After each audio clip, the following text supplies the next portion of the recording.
Good evening.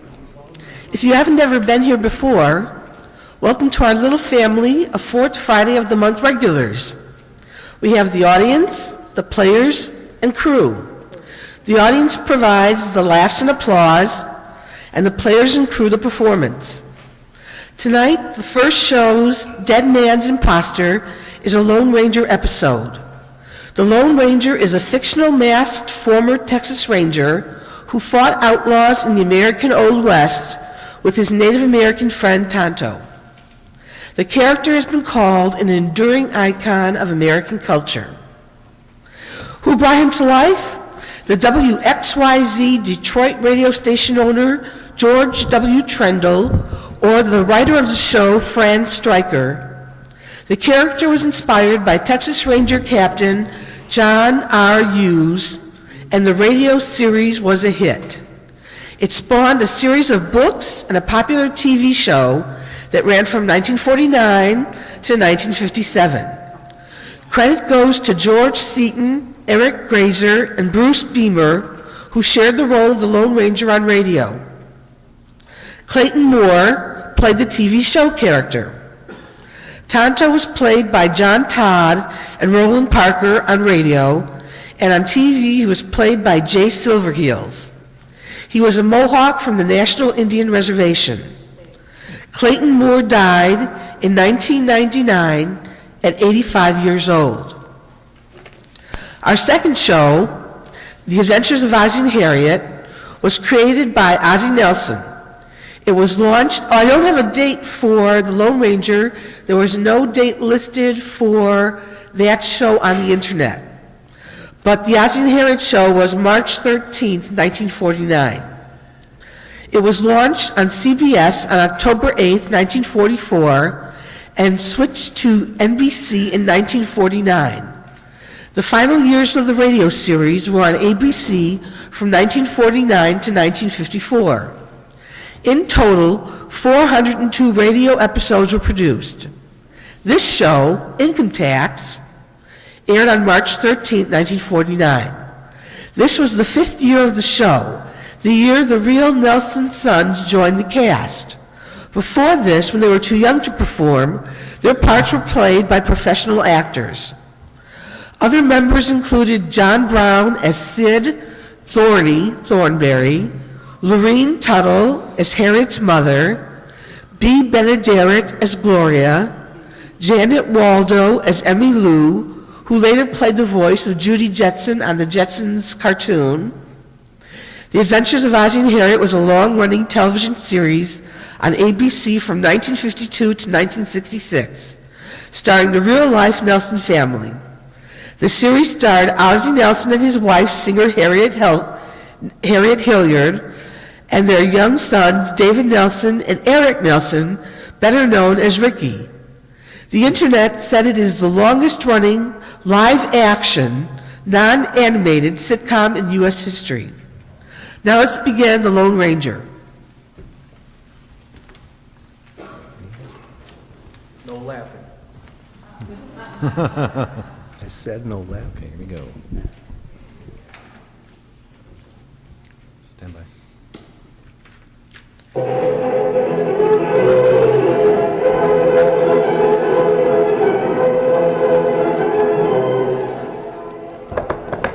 Hi-yo, Silver! Away! A fiery horse with the speed of light, the cloud of dust, a hearty hi-ho Silver, the Lone Ranger! Whenever men gathered around the campfire in the early years of the United States, stories were told of the masked rider of the plains, his strength and courage, his daring and resourcefulness, his devotion to the cause of right against might. All these made him the greatest champion of justice the West ever knew. Return with us now to those thrilling days of yesteryear. From out of the past come the thundering hoofbeats of the great horse Silver. The Lone Ranger rides again. Hi-yo, Silver! We're heading west to Pecos. There's gonna be trouble. Hi-yo, Silver! Away!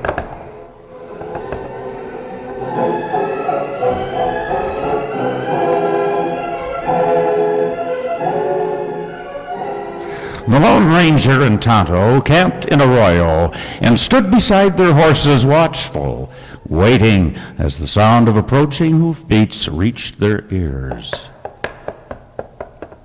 Well, the horses remain quiet. They won't be seen. It's very dark. Who come this way?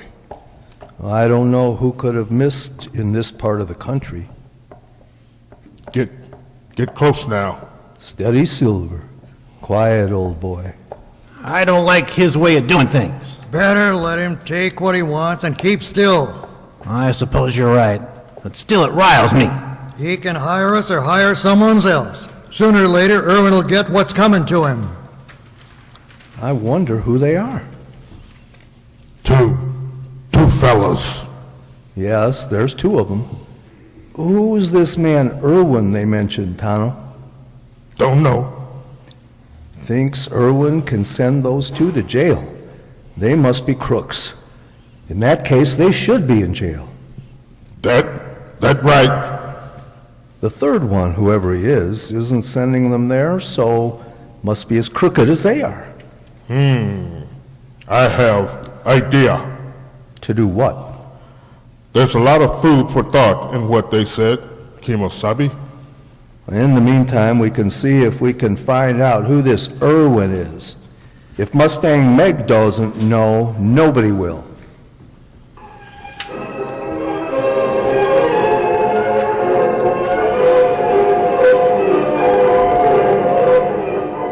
The following morning, Missouri, the sheriff, rode up to Mustang's ranch and was greeted with his usual reception from Mustang Meg.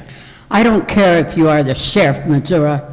You needn't come calling with that official expression on your face. But I'm here on official business. Now, wait a minute. Makes no difference to me. I say, what's that you say? I'm here on official business. Doggone it all, I don't like it.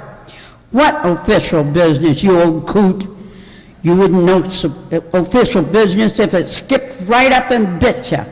Now, calm yourself, Meg. Doggone it all, you just seem to want to make my job hard. Now, let me handle this my way, won't you? All right. Just make it fast. Get rid of me. All right, here I go. As sheriff of this here county, I'm serving you with this here paper in accordance with the law. Huh? You done now? Yep, I'm done. Now, as an authority... Hold on. Let's see what this paper is. Well, I'll tell you what it is, and I'll also tell you that you're a matter of... What's that? I said that you shouldn't be trusted to go around signing your name to any old paper... What? Now, Meg, don't rile up. Let me finish. You sit and keep still. Let me look at this. What's it for, anyhow? Well, it's a notice saying that if you don't pay John Irwin $2,000 by the first of the month... Oh, hold out. Why in Tunket should I pay John Irwin any $2,000? 'Cause you borrowed it. Says so right there. Done nothing of the sort. Now, Meg, you needn't try to hide your personal affairs from me. I ain't hiding nothing. I never borrowed no $2,000, and I'll lambaste the man who says I did. Irwin says you did, and so does the mortgage he's got. And so does the signature you wrote on that mortgage. I seen it. Listen, you old goat, where'd you get this paper? Jack Irwin. He come to the office and told me how you borrowed cash and how the mortgage was falling due, and he wanted the cash. Oh, well, this calls for some thinking. You shouldn't have gotten yourself in so deep, Meg. Be still. I'm thinking. There's times when women should seek out the judgment of men they can trust. $2,000? I could have told you it wasn't good sense to go in debt so deep as that. Ain't the kind... Will you be still, Major? I ain't saying nothing. Besides, I almost figured that me and you were sort of confiding in one another. And I was right hurt. Tain't so. That's all. Huh? There's something mighty odd about this letter, I don't owe Irwin any money like that. Now, Meg. I said I don't. Now you want to argue it? Well, gosh, no, Meg. I only, well, that is... Is what? Well, the name you signed says you do. You saying you don't owe him the cash, well, that's a little confusing. Well, it needn't be. See here, how well you know this Irwin critter. Well, gosh, Meg, you know what he's like. He never shows much of himself around town. He's always just sort of... Who's there? An old friend, Mustang Meg.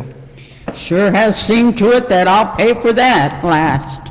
How are you? Oh my sakes alive!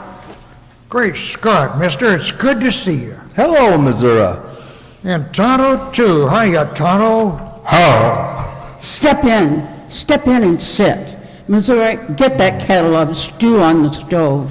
Get it heated up. You bet I will. Ain't a man alive that's more welcome, mister, and you couldn't have come at a better time. I'm wondering if you can handle a situation. A pack of trouble, $2,000 worth. You shush. It weren't no trouble stop till you come here bringing this paper. What paper, Meg? Jack Irwin. He claims that Whose paper?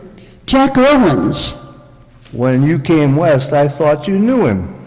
Sure I know him. What do you know about him? Nothing. I came here to find out what I could about him.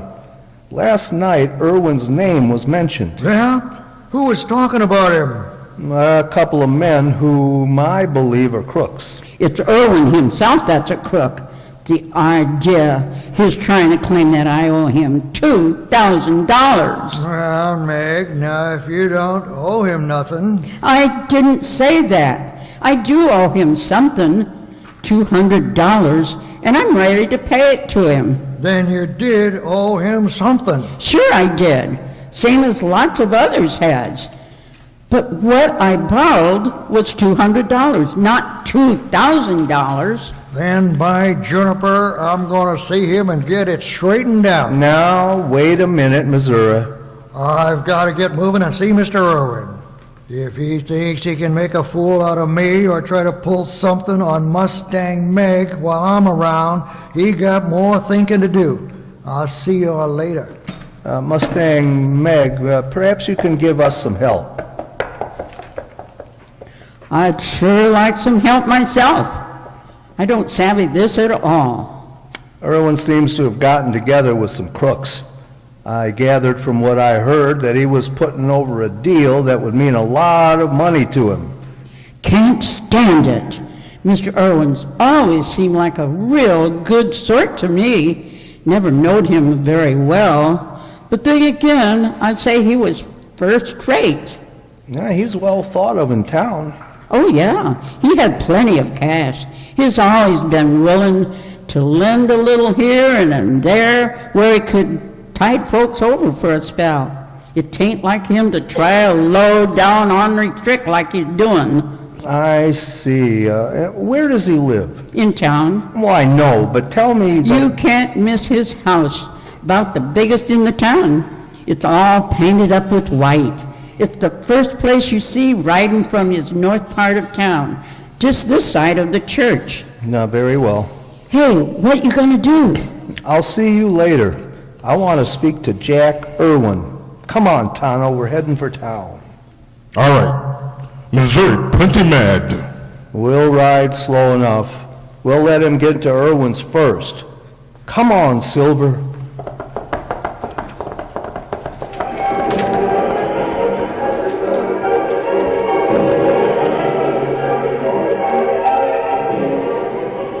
Whoa there. Whoa, Dad blast you. By Juniper, I'll have a showdown with Mr. Jack Irwin, that's what I will. He ain't gonna do in Meg while I'm around, not on your tintype.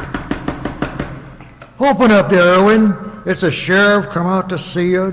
Dang it, just my luck he ain't to home. Irwin, it's Missouri. I come about that paper you give me. Door ain't latched. Anybody to home here? I reckon he's gone somewheres, which seems mighty odd. being he never leaves the house anymore, shooting my singing Sugarfoot. He's hurt. Irwin! Irwin! Speak to me, it's Missouri. It's the sheriff. Oh, man. Dead. Deader than a doornail. What's going on here? Oh, my goodness! Mr. Brady, look there on the floor! Monsieur, what'd you do? Now, hold on, Brady. I don't know what's happened here. You did it! You killed John Irwin! I've never done no such thing. Stand where you are, Monsieur. Even if you are the sheriff, you can't get away with stabbing a man dead. I didn't do it, Brady. Why are you here? Who let you in? No one. He killed Mr. Irwin, and he's gonna have to hang for it! You say no one let you in here? That's what I said. How'd you get in? Well, the door was open. So, you snuck in, eh? Snuck in and knifed Irwin. And now look here, Brady. What are you doing here? What business you got coming to Irwin's house, huh? I've been calling frequent. Me and Jesse. Irwin's cook keep a coming. That's right, and Brady was in the kitchen. Oh, he was, huh? And I suppose you didn't hear me yelling to get in to see Irwin. We didn't hear nothing. You go get the deputy, Jesse. I'll hold Missouri here. I'd be happy to. Brady, I tell you, I don't know a doggone thing. Drop that gun, Brady. Drop it! Oh, my God. Get me out of here, mister. Get me out of here. I got work to do. Masked, eh? So you're friends with the outlaws, eh, Missouri? Why, you low down. Shut up, Brady. Well, You come this way. Tonto got horse ready. Go on, Missouri. Take to hiding with your partners, and we'll know you're as guilty as sin. but I ain't. Come on, Missouri. Go on, Missouri. Look, mister, if I take it on the run, the whole town will think I killed Irwin. They'll think so anyway and hang you before there's a chance to find the real killer. Now get out of here. Get going while you have a chance. Oh, land sakes, why does everything have to happen to me? We'll find you, Missouri. We'll start a posse out to find you if it takes till doomsday. Get on your horse, Missouri. I'll loosen it off its tether. But you heard what he said. I'll be hunted down, and so will you. Here, Tano, take this hat and shirt. Give me those old clothes out of that saddlebag. You're taking off the mask? Don't worry, my face is disguised. Oh, yeah, but... That ought to be good. I'm not going with you. Take Silver along, Tano. Meet me at last night's camp. Get going. You come. I reckon there ain't no choice. Get 'em up, scouts.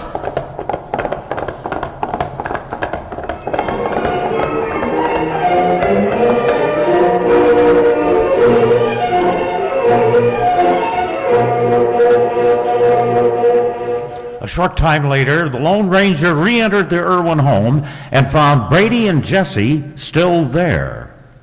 We'll get Missouri. Now there ain't a doubt who killed Irwin. What's happening here? Who are you? As far as you're concerned, I'm a stranger.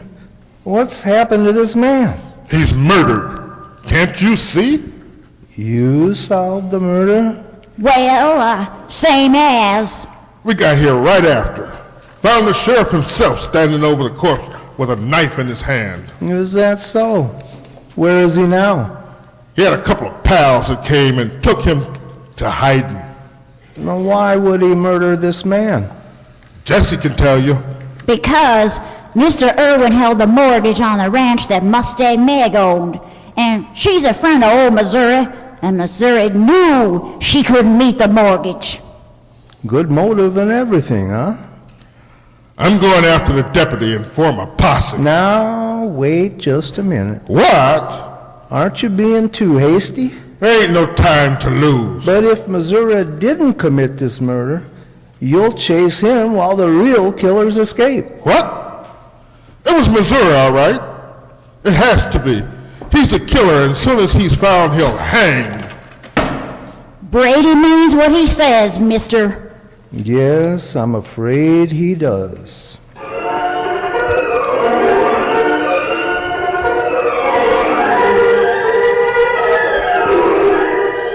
The curtain falls on the first act of our Lone Ranger story. Before the next exciting scenes, permit us to pause for just a few moments. In the script, there wasn't an old-time commercial, so what I did was looked into who sponsored the Lone Ranger. And General Mills began sponsoring the Lone Ranger radio broadcast in 1941 and continued its ties till the last TV episode aired in 1957. The radio broadcast had 20 million listeners at its peak. The Lone Ranger program offered many radio premiums, including the Lone Ranger six-shooter ring and the Lone Ranger deputy badge. During World War II, the premiums adapted to the times. In 1942, the radio program offered the Kix Blackout Kit. You heard right, Kix was just one of the General Mills breakfast cereals involved. In 1947, Cheerios produced a line of Frontier Town cereal boxes. The Lone Ranger's picture appeared on the front of those boxes. Children could collect 9 different Frontier Town sections to complete their own Frontier Town. Don't worry, they didn't have to eat 9 boxes of Cheerios. They could also send in 10 cents in a box top for one Frontier section. And now back to our story, where Missouri was turning himself in to a posse. I heard that you was wanting me hard. It's as if you didn't know it when you ran off the first time. Well, what are you gents waiting for? You taking me to jail? That's what we're going to do, and prove that you're also the one who did it. Hey, next to that. I'm sorry, but Missouri, you gonna tell me that you really did kill Irwin? Nope. Then why in tarnation did you come here and surrender without a fight? I'll get tried in court, Meg. They won't set out to lynch me without a trial. You'll get your trial all right. I'll put you back in the hoosegow. I'm ready, boys. It ain't never to be said that Missouri didn't uphold the law. Never let it be said. Hold on. You gone addle-brained? I won't stand by and see you act loco. Whereabouts is the Lone Ranger? Why did he keep you out of the hands of these half-witted critters who so addedly charge you with the murder? Now, Meg, you're just riling yourself over nothing. Come on, Missouri. Where's the Lone Ranger? Meg, it was the Lone Ranger that told me to come into Brady and the deputy and surrender myself to them. He done that? Yep, and he didn't do it thinking that I'd swing for a murder I didn't do. Then why? I don't want to say, Meg.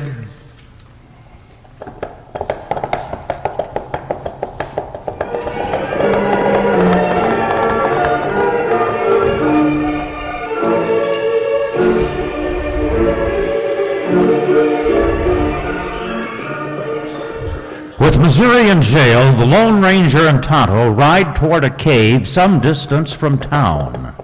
There can be no mistake about it, Tonto. We followed the trail carefully the first time we came this way. Better not mistake. Well, the cave is just a little further, beyond the trees. One cloud, two crook. I saw them heading towards town a little while ago. You know, fellers? When I saw them in the daylight, I recognized them. One was Sid Newman, the other Matt Kester.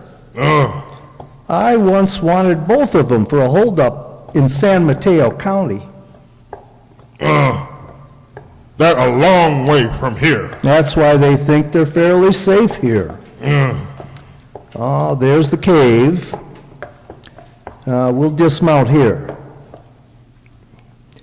It's going to surprise a lot of people in town what we've learned.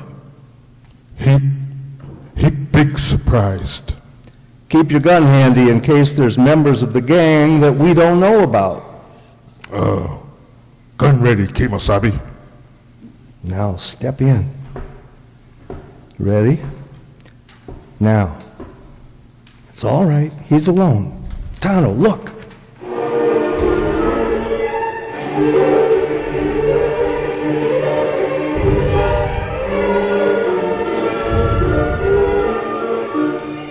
The town was in a turmoil with news of the murder and the capture of Missouri.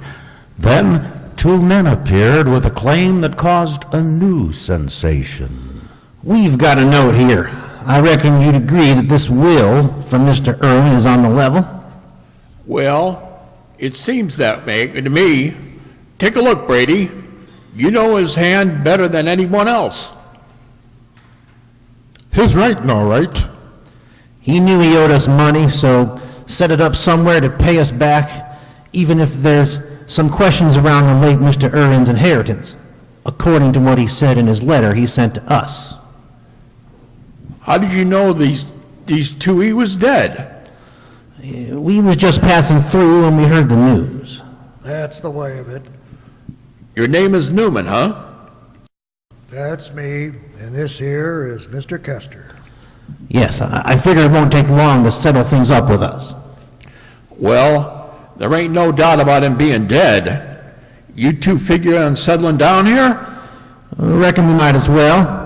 We'll have his land to graze on and might need a few men to help us run it. We talked it over, you see, and decided that instead of running it, we'd sell it. Best ranch in the district. None better. Of course, what luck for the two of you. How did he come to leave you all he owned? As I said, he owed us money and he sent us his will in a letter he sent us. Someone's stopping outside. Seems to be plenty of excitement out there. Well, I'll have a look. Stand back, all of you. No. You're not recognized in the eyes of the law. Hey, there's Mr. Brady. Hey, you! What is it, Brady?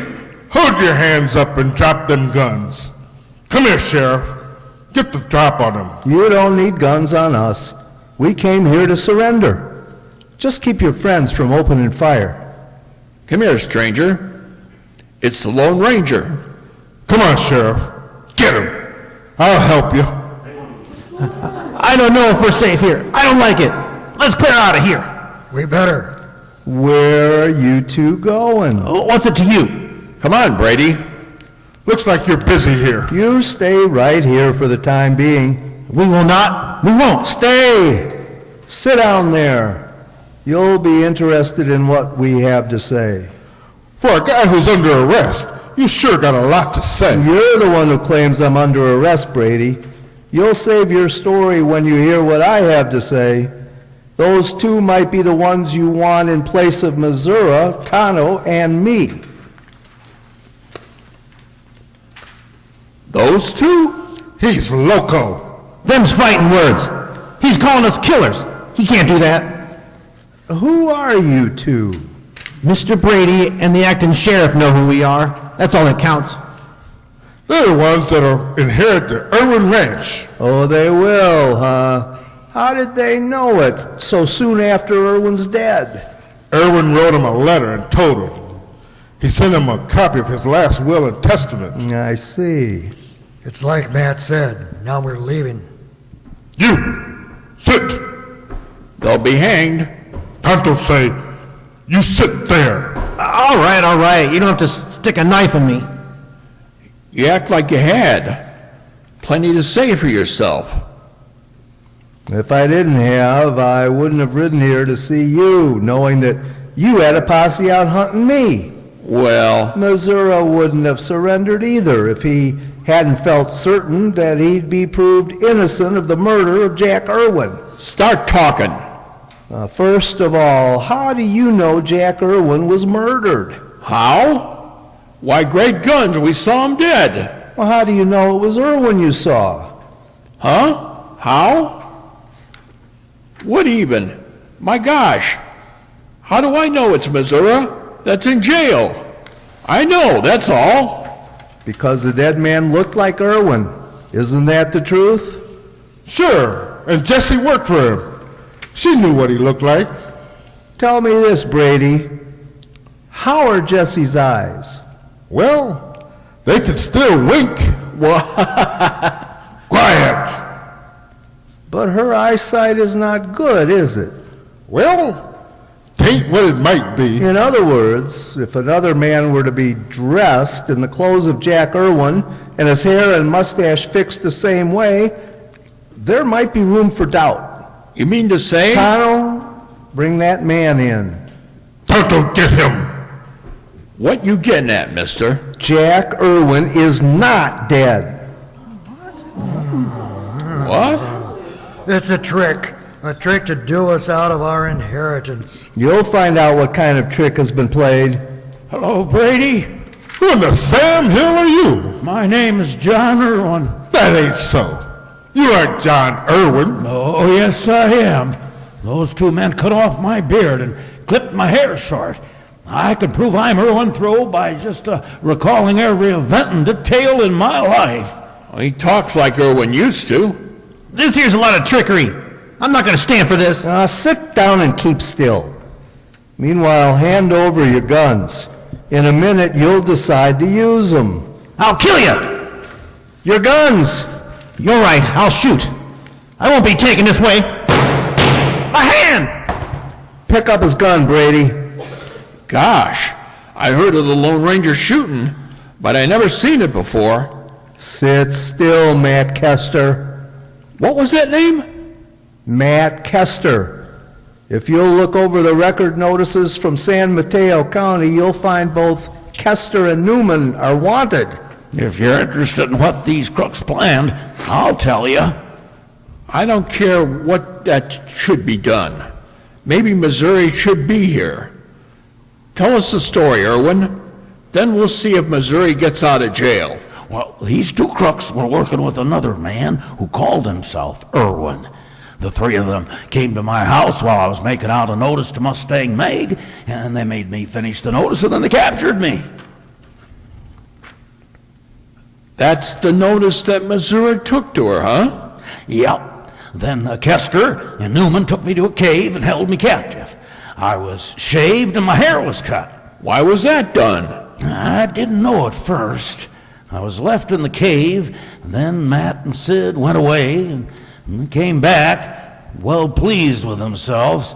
They'd double-crossed their own leader, murdered him.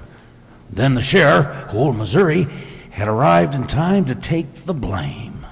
So, that's how it was done.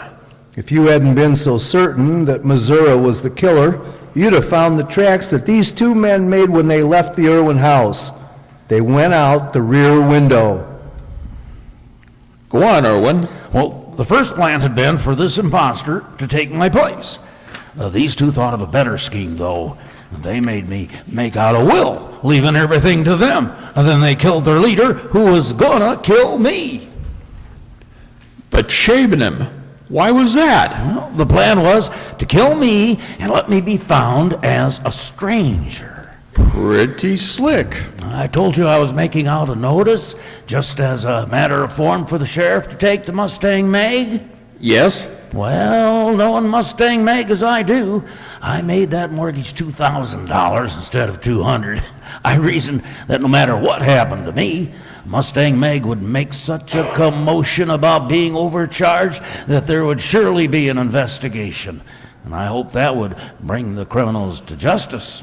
Doggone good thinking. Mighty smart. If you want proof, you can follow the same tracks the Lone Ranger followed to the cave where I was held. I think the looks on the faces of those two crooks is all we need to go by. Hey now, what you don't shove me. Mustang Meg? Who left the door open? The Lone Ranger left the door open when he went out. No matter who left it open, I'm here and I'm making out and out demands out of you. Missouri pining away in that calaboose and he ain't guilty. Now, if that rots your skinny hide through, you either let Missouri out pronto or you'll give me the keys to do it. Give him the keys, deputy. Here they are, Meg. Well, my jinga. I sure expected to have a fight for them. Good for you, Meg. Huh? Who are you? I'm the man Missouri was supposed to have killed. What? Suffering sassafras. I'm going to get Missouri out. Without him here, this office is plumb loco. Hi-yo, Silver, away!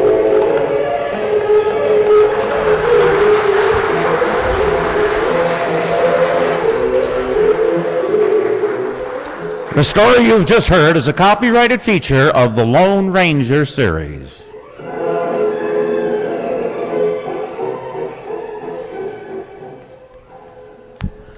Let me introduce our cast. You may have noticed that Tonto also played Mr. Brady. He had a two-part role. We ran out of people.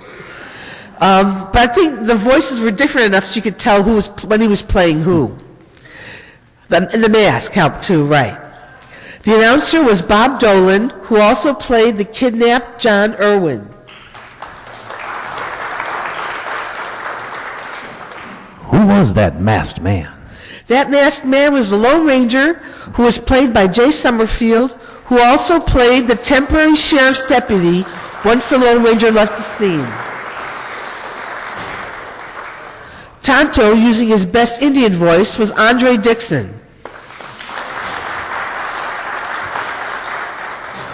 who also played the accuser of the murder, Mr. Brady.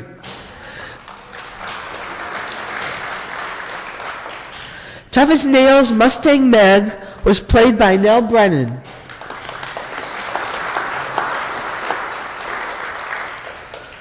Jesse, whose eyesight was in question, was played by our own Donna Amesmeyer. I think Donna has 20/20 vision. Missouri, the sheriff and accused murderer, who was eventually found to be innocent, was played by Herb Thompson.